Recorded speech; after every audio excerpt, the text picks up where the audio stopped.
Well, it's the 11th of November, 2018.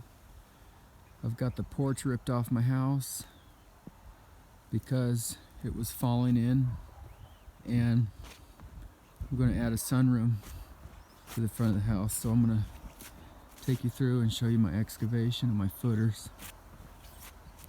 I'm getting ready to pour this Friday. Hopefully all this snow's melted by then. It's not too muddy. This is my excavation. I had one of my former students excavate this with me. It only took him 4 hours. We rented a little machine. He came out one Saturday, and I've been going through and forming up the foundation and putting the rebars in. I probably overdo this. Most people probably don't do this way, but it's the only way that works for me. And I'll show you why I do it like this.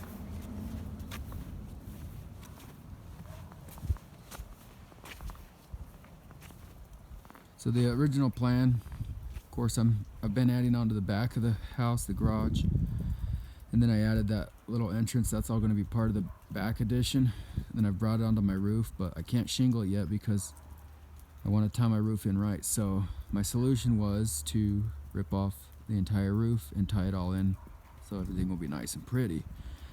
So in that case, I had to rip off the porch, and I'm making a sunroom, so when I tie my roof in, everything will be seamless. But for example, on these footers, wherever I have a low footer and a high footer, I bring the high footer down onto the low one so that if there's any separation there,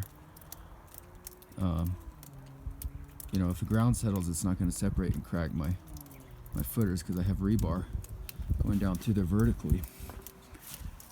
I've seen new houses where they don't step it down like this. They just leave the bottom footer where it is and the top footer, and then they just pour their foundation on top of it and leave a separation. But I took the extra time to form all this up and make all this rebar continuous, and that's why it's been taking me so long. But plus I've been doing everything basically by myself, so that always takes longer.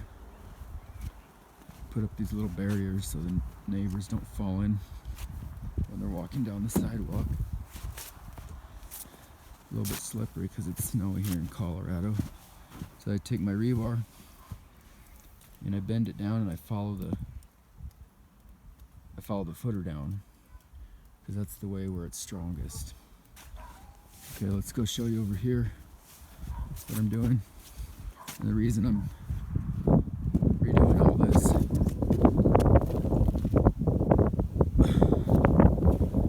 Okay, see that existing foundation right there? Let's walk over there and look at that. So this corner right here where you see that giant crack is what my porch used to be resting on, and my porch was settling, and so there's no solution. I just had to tear it down and redo it. So once I get the new foundation between that one, I'm just going to backfill everything and compact it, and that foundation's not going to be functional anymore. It's going to be all buried underneath a slab. This is all going to be slab on grade.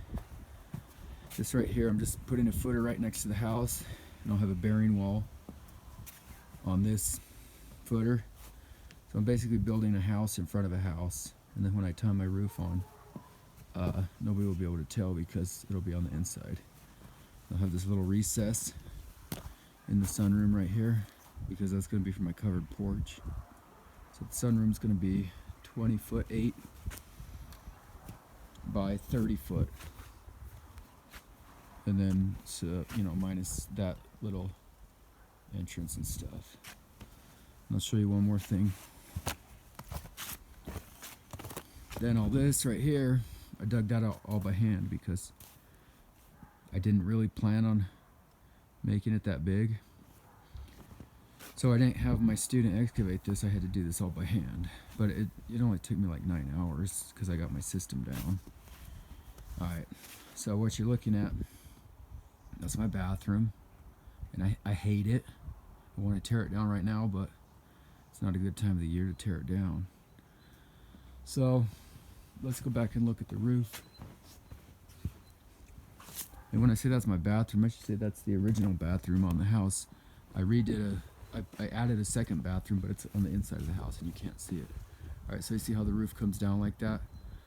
Well, the bathroom ceiling is low and it follows that slope, which is stupid. I don't have, an 8-foot headroom in the bathroom or whatever. So I want to make it so